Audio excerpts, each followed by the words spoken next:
Good morning, everybody. Hopefully y'all can hear me. I was trying to hook my headphones up, so I'm not sure if y'all can. We'll go in the chat to make sure um, things are up. I don't know where Leonard is. I sent him a message, so I'm not really sure if he is on here or not, or he's coming or not. So I'm going to do what I can right now and see what happens. And hopefully everything is coming up as usual. Just some technical difficulties.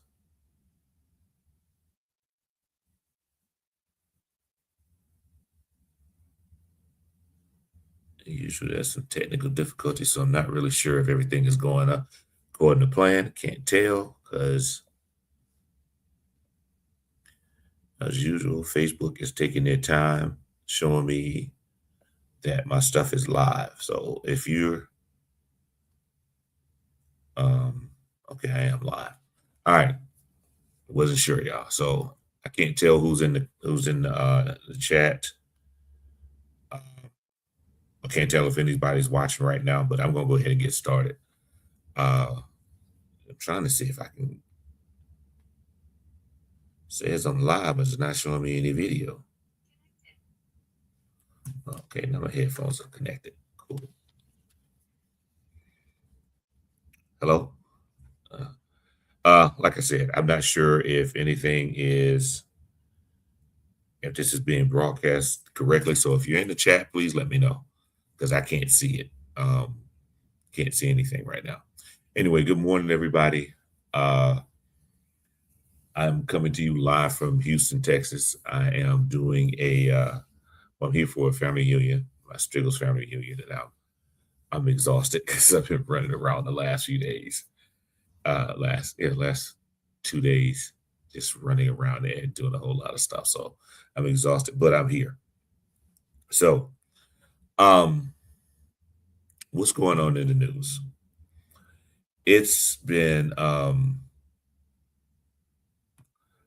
uh, a crazy week in reference to our community. And when I say our community, I mean the African American community, Black community. Um, and I'm talking in reference to the fact that a young man, Nolan Wells in Mississippi, went missing, and then they found his body when he was hanging out with his friends um, on an island. They took a boat together, and they left, came back with his phone, and I mean, there's so much information coming out about this that doesn't make any sense to me. Good morning. He, for those of you who don't know the story, and this is what I've gathered so far. Um, Nolan went to this island in it's off the coast of Mississippi with some of his friends. He was the only black kid on there. And when he went on the boat, according to them, when it was time to go, they decided they wanted to leave because there was something wrong with the boat. They decided they wanted to leave, and he said he wanted to stay.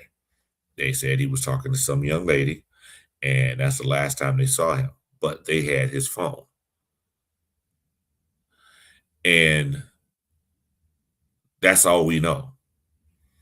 Some people said they saw him arguing with some people, They don't know who the people were. They can't identify them, or at least appear to be arguing with them. But they don't know who these people are that he was arguing with. And as Dennis alluded to me, the bigger issue, not to minimize his death, but the fact that his quote unquote friends left him. I That's crazy to me because we were younger, going out, hanging out at the club, doing things, having fun at the club. We always made sure that if we were leaving, that our boy or our girl, if they weren't coming with us, we knew who they were leaving with. We didn't just up and leave them. We didn't just abandon them and say, Dennis, I don't know. I'm not sure. But we don't abandon them, just, okay, I'm gone. I'm going to leave you here without checking with them first and saying, okay, you sure you got a way home? Here, you got your stuff. You good. We never did that. Now, I didn't go to the clubs when we were having during the cell phone era, you know, so we didn't have cell phones and like that. But I know damn well if we did have cell phones back there, I would not take my boy's cell phone with me. That's stupid. Why would you leave with your boy's cell phone? Because at least hey, if something goes wrong, something happens, he has a way of getting in contact with somebody. So why would you leave with his phone? Good morning, Stacy. That part right there doesn't make any sense to me. I just don't understand the logic behind them leaving with his phone. Now, is it possible that he may have said, "Hey, I'm going to stick around and all that"? That's possible. That's very possible. He made, like he said, they said he met a young lady or whatever, met a girl, and he was talking to her. So it's possible he said, "Okay, yeah, I'm gonna stick around with her just to, spend some time with her." That is possible. But the fact that they took his phone doesn't make any sense to me. And um, the fact when they did that, uh, they took his phone and they never bothered to call anybody. From what I understand, it was a long time before they even mentioned to his parents that they didn't know where he was. They had to go find him or find them.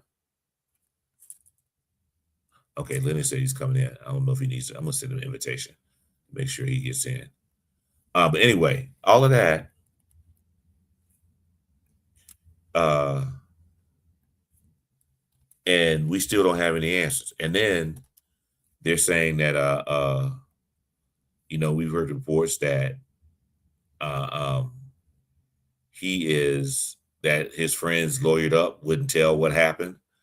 Heard one report, the mother of one of the young men who's his mother is a judge. She issued out an official statement saying that her son had nothing to do with any of this and he's cooperating with police. Okay. That may or may not be true. But the fact of the matter is, they left him. That's the biggest issue. They left him to begin with. They should not have left him. And they should not have taken his phone. And yeah, Angie, yeah, more than likely it was. I think they did show a picture of her. I saw a picture on something yesterday on TV. She was a white girl. So that part is probably true. But the fact of, and then when they did find his body, they said that he was face down in water, and they said it's an accidental drowning. Parents would claim he knew how to swim. He knew how to swim. Now, unless there was some an undertow that got him or something like that, he shouldn't have. He should have been able to survive. And he was in shallow water when they found him, apparently. But how is it nobody else saw? That's funny. How did nobody else? If they were all these showed pictures of a video of all these boats around there, how nobody saw him go under? Nobody saw him. When somebody is drowning, they usually somebody sees them or hears them, they're yelling out or something like that. But nobody saw. Nobody saw anything. Excuse me one second, I'm answering a text.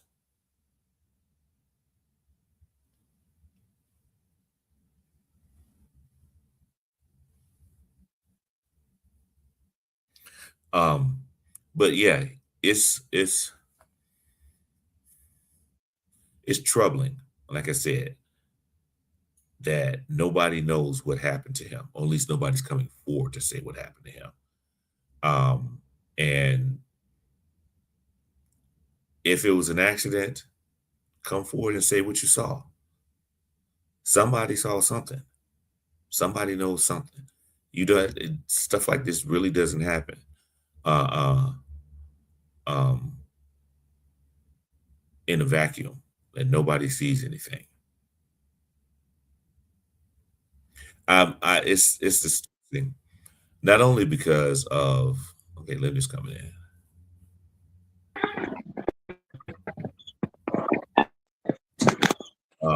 What's up, man? Can you hear me? Yeah, I can hear you.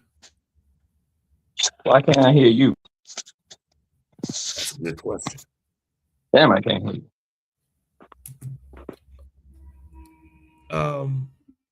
I just realized I'm not hearing anything through my headphones.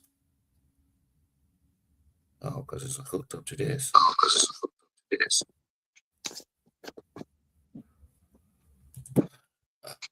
I'm sitting here talking with the headphones on. Like I'm not hearing anything in the headphones. It's hooked up to my phone. Anyway,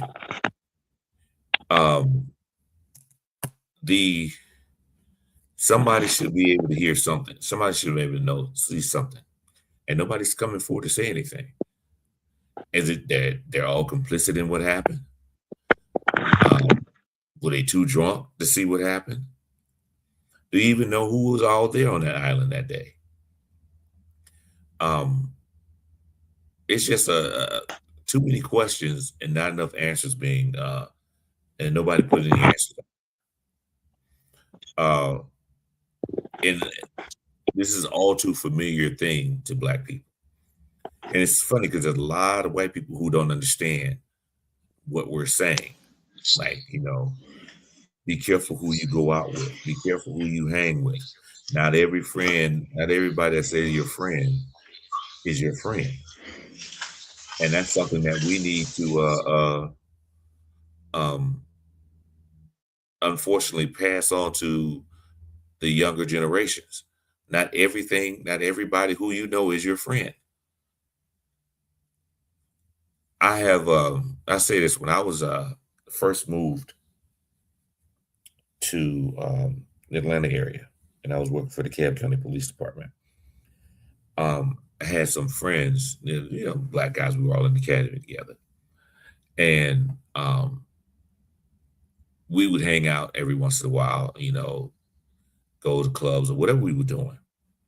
And we told, it was like, man, got nothing against the white guys, but they like to get drunk and they do stupid stuff, and we all would always end up in trouble. Well, two guys I was in the academy with. No, one I was in the academy with. Went out with some fellow officers, white officers, one night after work. They got drunk. They started a fight. And the next thing you know, the police is called. Now, they didn't start the fight, from what I understand. They didn't start the fight. But the the guy who was fighting one of theirs, they all participated in the fight and all that, whatever. So they left before the officers got there. On-duty officers got there. Came out that, hey, they shouldn't have left anyway. They had a legitimate reason for the guy jumped their friend. They go in and protect him and all that. But they all left the scene. Every single one of them lost their job. And I stand by the fact of, in spaces like that, Black people should not be around, hang with their friends who get pissy drunk and do stupid stuff. And that happens way too often, because when it happens, it's always going to be us that gets in trouble. Now, some people may say that's prejudice. Some people may say that statement is racist. What I'm saying is a fact. We need to protect ourselves in situations where they start in a fight or whatever. It's always us that gets caught up and gets in trouble. Now, this is not to say that when Black people live, we are in our own spaces and Black people don't fight. I'm not saying that. What I'm saying is, you are, in the case of a lot of young Black men, when they go out with white guys, those white guys get drunk, stupid drunk. And any of you that have ever been in a college town, uh, um, at a big college town, you know what I'm talking about. You know you've seen it. You I know you've seen it. They get wasted, as somebody used to say, "White boy wasted." They get tore up for real, and then they get angry, and they want to start a fight. And because you're their friend, oh, I got to participate in all this stuff too, and you're the one that normally gets in trouble.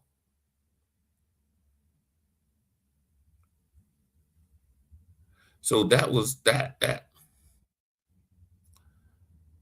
those things right there, those little things are stuff that we need to teach. And it's a shame that we even have to have that conversation with our young men and young ladies too. We have to have that conversation. And you got so many, it's so funny. I've seen a few posts by Black people who hang with white friends. My white friends would never leave me like that. These are my boys. These are my buddies. These are my friends. Blah, blah, blah, blah, blah, blah, blah, blah, blah. Okay. That may be your experience, but that's not happening to all of us. That doesn't happen to all of us. And you may not have been in a situation where they would do that. It's obvious that these guys were not his friends. They weren't his friends. I don't care what they say. I don't care. One lady, I think the judge, she came on her official post. And she did some official letterhead from her office on a post and posted on. She said that I've known his mother since we were in high school or something like that. We've been friends for years. So why the fuck did your son leave her son on the island? Why?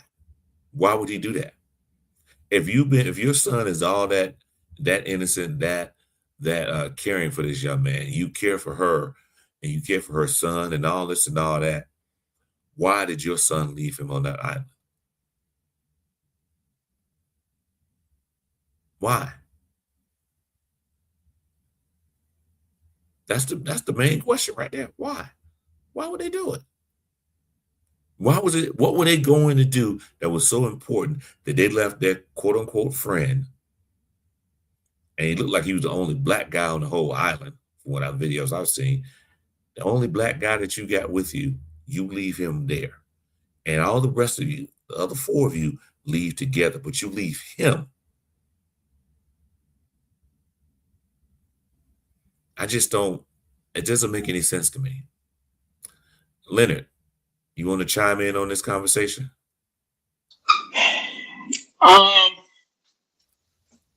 Can you hear me? Yeah, I can hear you.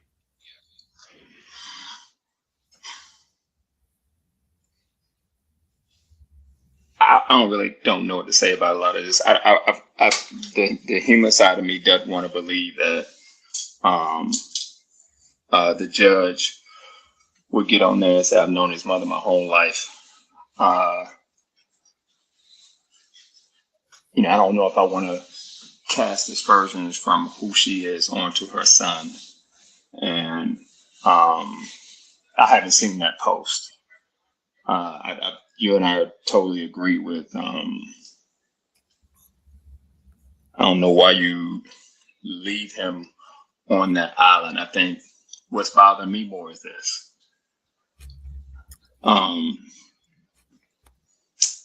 You all have gone into protective mode. And I don't know if your sons are just following your lead, which is what a lot of young kids would do.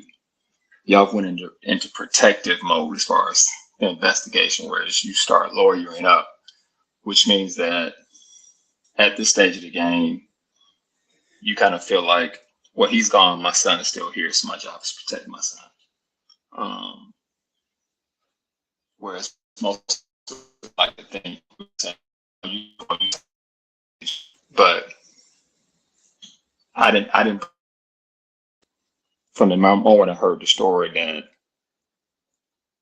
they were going to see his life, no matter what happened, the same. Because the truth of the matter is, now I'm all over the place a little bit. The internet is open. Okay. Yeah. We're gonna wrap that. Yeah. The internet Sorry, y'all. I had to work this morning. The internet just spouts off so many narratives, and they come at you from 1,000 different places all the time, of people saying what they would or what they would not do. And as you and I both know, Kenneth, you don't know what you'll do in certain situations.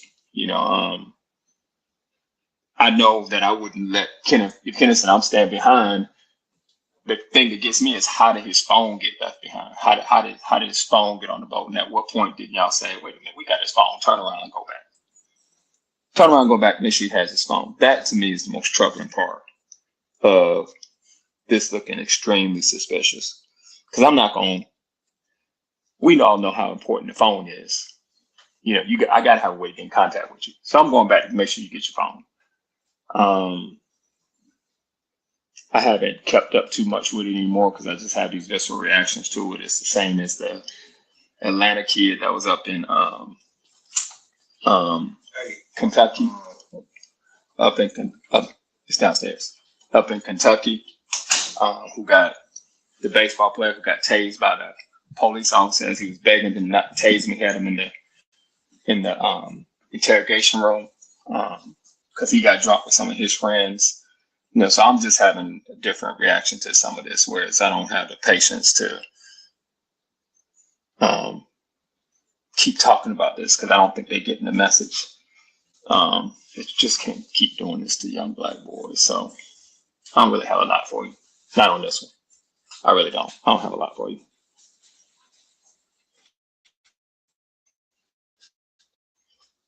That's all I got.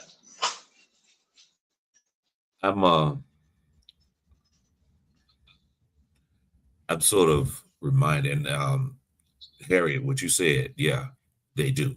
The white girls did it too. Yeah, I was specifically talking about the boys, but the girls do it too. I've seen it. When I was at Cornell, I saw it. Yeah, but at what point? At what point, though? I will say this. I did think about this. At what point? You and I talk about this all the time. At what point do you say that their ice is not colder than ours, and that you would put your kids in situations where the excuse they use for not sending them to HBCUs, this is true, but they got to learn how to survive in a white world. They say that all the time. Yeah. All the time. We hear that. We hear that all the time. And me and you look at each other and go, yeah, shit, HBCU gave me all the skills to survive. It might not have gave me a lot of skills to bullshit with people, because you know bullshit when you see it. But it's given me all the skills to survive. As you would say, true. Go to HBCU undergrad and then go grad school PWI if that's what you have to do. But at what point do you as a parent say, remember Stephanie said this, Stephanie's probably not on the call. Stephanie said it when we first started, had to choose racism or violence. It's racism in the white communities, violence in the others. I'm starting to wonder if we should just choose black violence. Because I don't want to keep having these feelings. And but they keep choosing it. You keep choosing to point your kids in this direction as opposed to saying, no, you can go to grad school, but you're not going to undergrad. Undergrad at HBCU, as you and I both say, is all about you. You'll never have that experience, whereas it's just about you. For 4 years, it's just about you. And I'm not knocking those people that got through PWIs. But a lot of PWIs, like in Atlanta, if you're a black person, you go to PWI in Atlanta, you still can come across the street and get right across town and get the HBCU experience. Right? Yeah, you don't have to go across town. You can walk across the street and you'll be in the black experience. Right. So and be around black undergrad students. So, but I don't know if I'm sending my kid anywhere. But what's easy, he was in college. Wasn't Nolan in college? Kenneth? Or was he in high school? He just graduated from high school.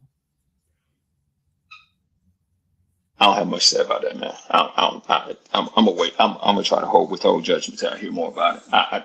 Why you would leave him over there? I agree with you. I don't know how you do that. On the island, I don't know how he even says to be that damn trusting. I'm gonna stay on this island. Yeah, Without I mean, y'all. Without y'all. it doesn't. That narrative makes no sense. Now, like I said, I've been in the club, I met somebody, and I'm like, okay, I might, go home with her tonight and do this and do that and all that. That's possible. But if dad had cell phones when I was hanging out in the clubs, there's no way in hell I'd have let them take my cell phone. That's stupid. That is stupid. That doesn't happen. It doesn't happen. I have kids, teaching now. Them kids can't leave their cell phone alone for 10 minutes. My students can't leave theirs alone for 10 minutes. They start having withdrawal symptoms.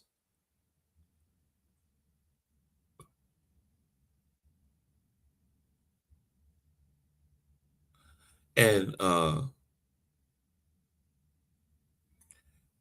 yeah, that was a while ago. I remember that in the Bahamas. I think it was the Bahamas. The Nally Holloway disappeared. It was somewhere in the Caribbean. But like I said, there was no way. I want to say something about that. But that almost defends their case, and this is why I say that. What group of girls would let their girl go away with some dude that they don't know in the fucking Bahamas? Yeah. Like, those are your friends? I don't care how good he look or what one night experience you look. You ain't letting them go in the Bahamas. Your friends from high school? Unless she was the alpha male in that group, and she just gonna do what she want to do. Because he turned out to be a serial Vandersloot. Yep. That's what he turned out to be. And I don't understand how her daddy, honestly, I know people think I'm crazy, didn't go get his daddy. Because his daddy helped protect him. Remember that? His daddy helped protect him. You don't feel the same pain I'm feeling. I don't it's something, going back to what they call it, the speech that Black parents have to give their kids. And no, Harry, that is not young people being stupid. No. I'm telling you, that's not young people being stupid. Because nobody What's not? None of my kids, none of my students. I have all these students, various levels of intellectual ability, various levels of, let's say, ignorance. Some of them just plain ignorant, want to be ignorant and stupid and all that. They would never leave their phone. They would never take their friend's phone and leave them. They would never do that. I can guarantee they would never do that because they're attached to their phone. So I don't know, the young people being stupid defense is not going to work this time. Because if they didn't have his phone, then I would have a tendency to believe their story. But they had his phone. Then they went back and never contacted anybody and said, well, we have Alex Nolan's phone. Contacted his mom, said, we have Nolan's phone. Did nothing.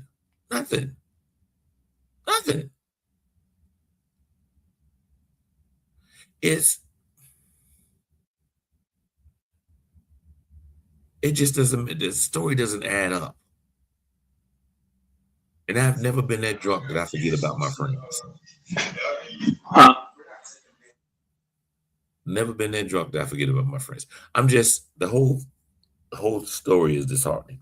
And added to that little girl in Aiken who were killed by her parents and has been dead for months. Kenneth, let me interject something in there, Kenneth. Let me interject something there. It's something I don't think we're really saying. This is Mississippi. And if something would have happened and those boys were, let's just give them not a pass. Let's say that they were telling the truth for whatever reason. Mississippi pressure from white people will suffocate them to be quiet. if something happened on that island with somebody else. Because they probably get all kinds of threats. And it ain't coming from Black people. But to find his body in the water, to me, that's crazy. By some fishermen? How far out was he? By some fishermen? You telling me he tried to swim from a barrier island back to the... Because I'm sitting my ass there. Somebody gonna come for me eventually. And there are other boats. It's not like it was the only boat out there. He could have gotten a ride from anybody. More than likely, somebody pushed him. Not necessarily. Not necessarily. He couldn't necessarily get a ride from anybody. Not in Mississippi. He's out there. He's talking to this young lady, and which was a problem because she probably was white. Was she white or black? Yeah, she was white. Of course, she was white. But the thing is this: he's sitting there. If he didn't have his phone, he could say, "Can I borrow your phone and call my mom or call my boys or whatever?" Whatever he could say. He didn't do that. Oh yeah, and they said his phone texts have been wiped too. Who wipes cell phone texts? Why would they do that? And the crazy thing is, cell phone companies still have access to your text messages. You can delete them all you want, but it's on their server. They have access to it. You can actually, you can request text messages from the cell phone company. Personally, you can, So imagine if you have an investigation, all you need is a subpoena, and give it to whatever his phone company is. I need all the text messages from that day on that phone. Here's the number. They'll give it up and you get it in an hour. It won't take long. You get it in an hour. That's why I don't understand why they're talking about these missing text messages and why somebody would erase them. The only people who would erase them is people who have something to hide and not knowing that those text messages are backed up on a server somewhere. Should have been, because the question is, okay, how did they know that they were deleted text messages? Was it text messages that he sent to his parents and they said, oh, it's not on his phone? If somebody deleted them, or and that may have been the case. Parents was like, hold on, they got his phone, hold on. I texted back and forth, where the messages that he sent? The messages that he sent us. So the cell phone companies have access to it. All they have to do is get a subpoena.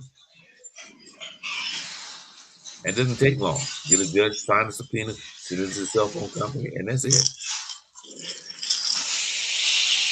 So those text messages are going to come out if let me say it correctly.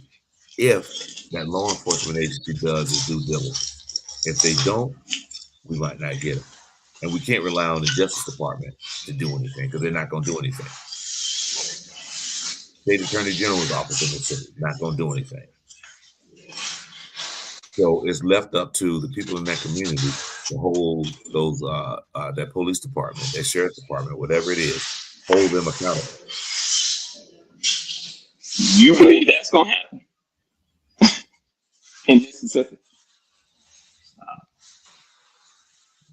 43% of the population can't even get them to vote because that particular because of the case is receiving national attention. Probably international attention, actually. They're under a microscope, and they're gonna have to do their due diligence. Because let's say this: even though our Justice Department won't do a damn thing now, in 2 years, 2.5 years, them bastards gonna be gone. They're gonna be gone. In this case, there is no statute of limitations on murder. There is not one. They can keep this case going on for years. They can hold off on it. Justice Department might not do it now, but the next administration, they're going to do it. They're going to touch it. They're going to investigate. So if they don't do their due diligence now, there's going to be hell to pay on the back end of this within 2.5 years. I can guarantee that shit. There you go, Marion, with all that hope. The reason why I have hope is Donald Trump is not going to be the president. There you go with all that hope, Marion. But as I said,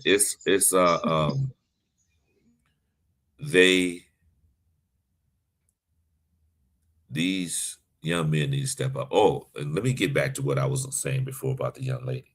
So, young lady, little girl, I think she's 4 or 5 years old.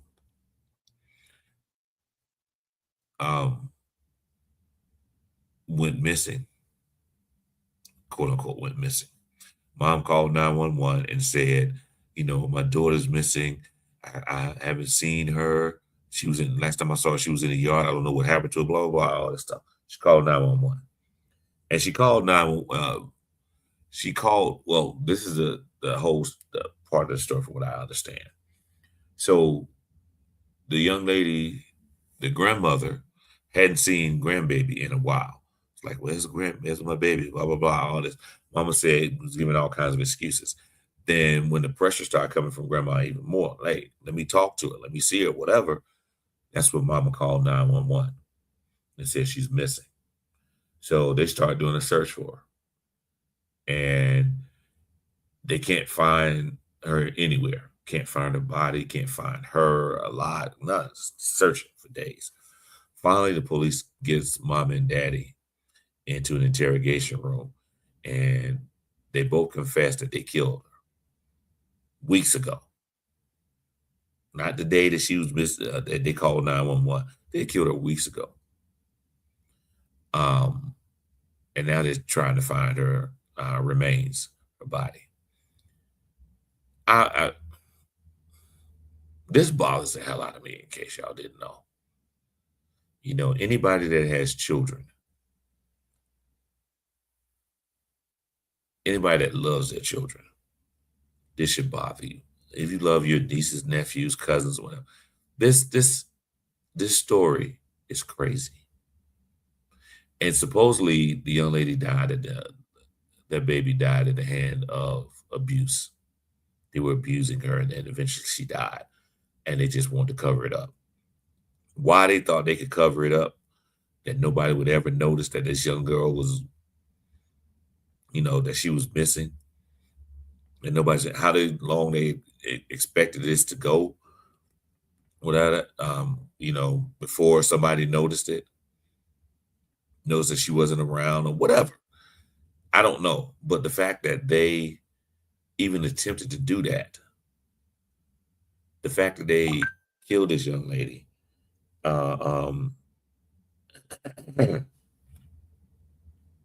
they killed her, this young girl, and there's no words, y'all. There are no words. I just don't, it just makes no sense to me. It makes no sense to me. It's like, why? If you don't want to be a parent, just give up the child. Just give up the child. You don't have to do all of that. I'd rather that child be in foster care with a chance of surviving and living than for you to just kill the child because you just don't want to be a parent. And I don't care which one was in control of that relationship. I don't care if it was mama or daddy, whomever. They're both complicit. They're both I have contempt for both of them. I have contempt for both of them. Because if one did it and the other one allowed it, I have just as much. I don't care how much fear you had of the other one. You don't allow somebody to do that to your child. It makes no sense to me. I can't fathom my child allowing my spouse, my significant other, my baby mama, to starve my baby to death, or to kill or abuse my baby to death, to kill, beat her to death. I would not. There's no way in hell I would allow that to happen. I would go to prison for killing her before I let her kill my child. It's not to say that my ex-wife was not a good mother. She was an excellent mother. But if we were in a situation like that, she would go before they would. I would never let them allow it. I would never let anybody abuse anybody in my family if I knew about it. And Angie, yeah, I'm sure there've been a lot of people to take that baby. A lot of people in the family. Grandma probably would have been like, bring the baby over here. When I was in Detroit a couple of weeks ago, we for the funeral of my friend, there was a young lady who actually attended, and she knew him too. And they worked together years ago. And we were all sitting in the bar at the hotel talking and all that. She was saying she's about to adopt her little cousin. I think it's a little cousin. Her aunt's either granddaughter or great granddaughter. She was thinking about taking her in because the family, her aunts and uncles couldn't do it or whatever, for whatever reason, the grandmother couldn't do it. So she's like, I think I may do that. Like one aunt couldn't do it. Somebody else couldn't do it because of legal reasons. Another one for this and all that. She couldn't handle a little 4-year-old. So this woman who's a teacher, I'll take the baby. Those type of things happen in our community all the time. Not as much as it should, because we have too many kids in our community, from our community, that's in foster care. But I would rather that child be in foster care than to have been killed. And the fact that whatever parent allowed the other one to do that, or maybe they both participated, I don't know. I just can't fathom it. It just doesn't make any sense to me. There's no way in the world I would allow that to happen. And I hope, because and I've been out of town for the last few days, so I'm not even sure if they've, found her remains yet. I'm not sure if they have, but I hope they do, and they lay her to rest, and I hope her parents get the maximum, whatever the state of South Carolina want to give them the max. Life in prison without parole, the death penalty, all of that. Whatever they want to give them, as long as they never see the light of day outside of a prison again for the rest of their life. That's all I care about. I want them to suffer. I want them to suffer. Now, the Judeo-Christian belief is you're supposed to forgive people and all that. I'm not that type of Christian. Unfortunately, I'm not that type of Christian. I don't forgive like that. Some things are unforgivable. And to me, that's Get him, Harriet. Get him, Harriet. Oh, yeah, and you're right. I never saw Precious because that was too depressing for me. But yeah, you're right. Some people shouldn't be parents. They shouldn't be parents. It's being a parent is a lifelong commitment. Even when your child is grown, you're still contributing to them. You should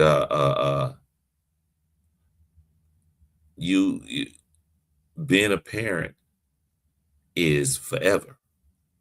Even if you're not taking care of them financially, you're still taking care of them emotionally. That a good parent would do that. A good parent would do that. And you're right. Oh, and a vat of acid? Oh my God.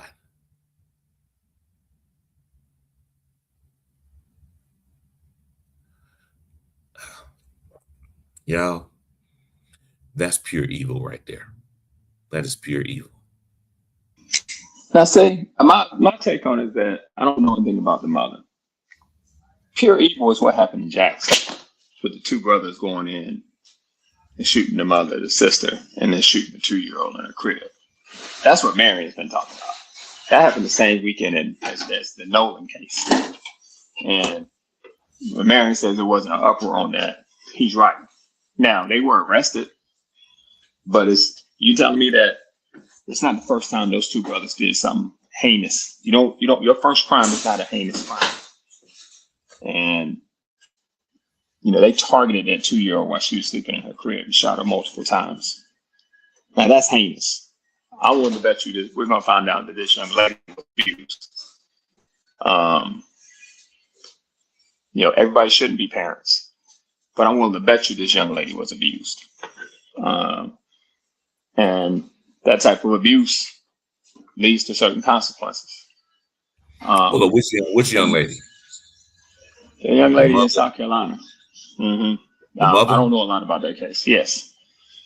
You got to be we got some work doing in our community. That's what we're basically saying. A lot of work to do. Because she was arrested. The two brothers were arrested. No one's been arrested in the Nolan case. Nobody been arrested. That's the crazy part. Nobody's been arrested. Yeah. No one. That's the crazy part. They can't get any answers. And Mike, you and Angie are saying the same thing a lot of people are saying. I would have taken her in.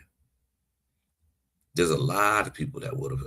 At this, how I'm sure her grandmother, because her grandmother, like I said, grandmother was sitting there like, where's my baby?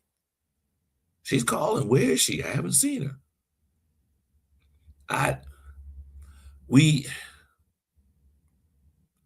don't know. I think we need to start having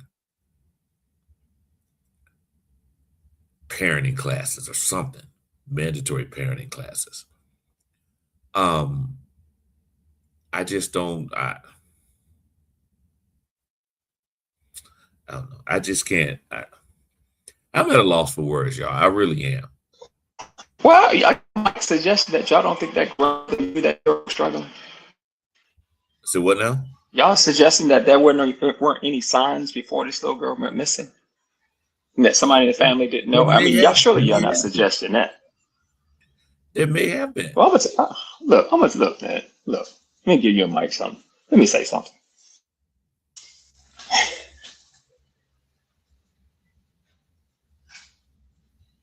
I'm in a neighborhood right now where that's way more common than y'all think. And one of the things I say on all the time without trying to sound, let me finish.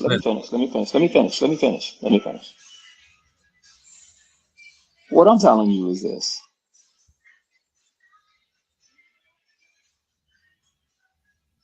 People aren't as willing as y'all think to take in babies. That's a fucking lie. I never said they were. Let me finish. The reason me and Colette took in a 4-year-old who we did not know, and a 6-year-old, and one's 15 right now, about to turn 16, one's 13, is because they were walking around our neighborhood at 12:30 at night.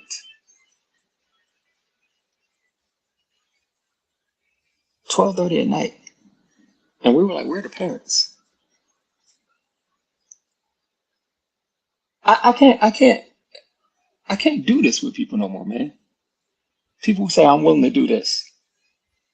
No, you fucking not. You know how many people are in foster care? You know how many black children are up for adoption? People aren't giving up their comfort level to do this shit. It's just a goddamn lie. There's 100,000 parents who could take in kids in the foster care system, which is about 200,000 young black kids. I'm having these bullshit conversations, man. I have a visceral reaction to it. Is it hard? Absolutely. That's again, Angie. It's a commitment. It ain't easy. Nobody said it was easy. Her grandmother calling saying where my grandbaby at don't mean a goddamn thing. You don't know nothing about that grandmother. I can tell you what my experiences have been. You and I are pretty much the same. We know each other. We come from the same we come from the same value system. You and I know a lot of people who come from the same value system as you and I, who ain't doing shit. And I'm not gonna sit here and play this game with y'all. You ain't no. Her grandmother was something. Most grandmothers know something. I'm in a community full of grandmothers. The grandmothers who go, they're going to take boys, and I got one around the corner and raise money. Y'all sent me money. Some of y'all sent me money to go around the corner buy Christmas gifts and Christmas clothes for poor boys raised by their grandmother. She's committed.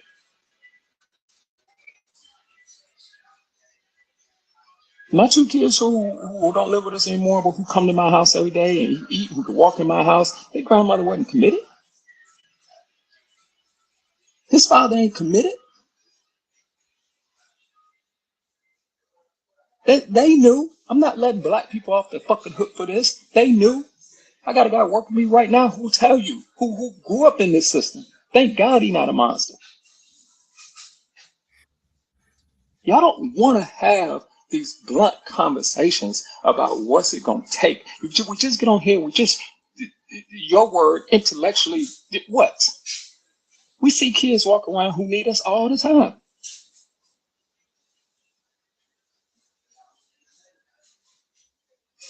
Annie Moore is on here right now. She's one of my community leaders. She took in her grandkids. They knew that girl was struggling. It just wasn't enough men in the family to go over there and tell him, man, put your fucking hands on her one more time. You're going to have a whole problem with us. There ain't going to be no snitching. Y'all want to solve a problem in a way that ain't solving the problem. And I get it. You scared of the law. You scared of being in jail. Okay, well, shit, let's just live with it. Let's not get on here and delude ourselves. Because it's a commitment. It's hard as hell. And Annie will tell you, she said, them kids come over to his house all the time right now. They walk up on my porch. They come into my house.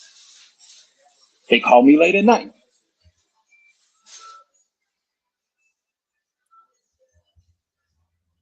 You ain't about to come out of your comfortability. The reason where we are is because everybody's so fucking comfortable. You think black problems are the same as everybody else's. They not. They don't require the same solutions. They require drastic solutions from the community. Period. Drastic. Hardcore. But they knew. They knew that girl was struggling. They knew. You don't just say, "Where's my baby?" Ask Annie. Let one of my kids say, "Where's my?" Let one of my kids not let me see my grandkids. I'm going over. Where's Charlotte? Where's Tony? Where the kids? I'm not leaving until you tell me where the kids are. I'm not going to be out of touch with my grandkids for more than a week if I'm in the same town. Not happening. I don't know if she's in the same town. Getting on the bus. I'm driving. Hey, I haven't heard the kid. What's going on? I'll see you tomorrow.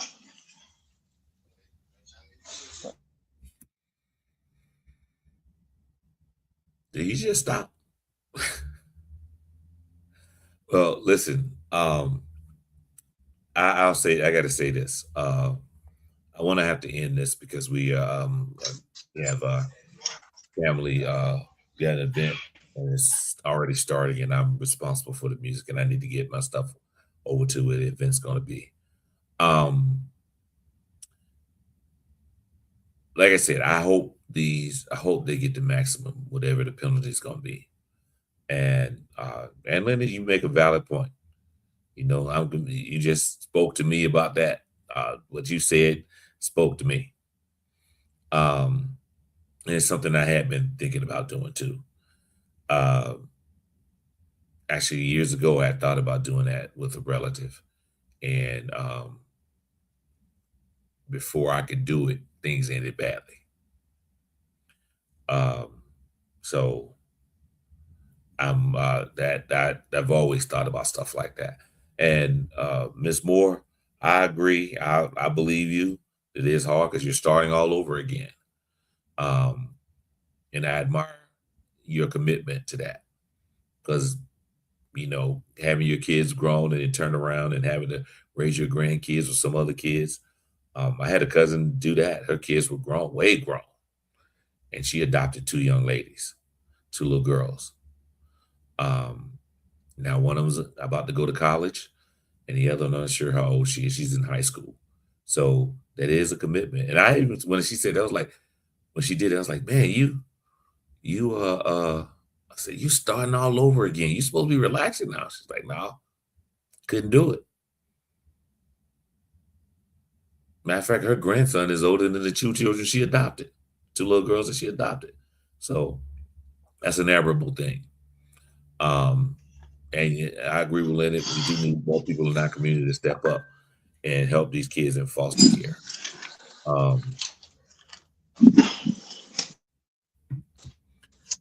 In foster care. But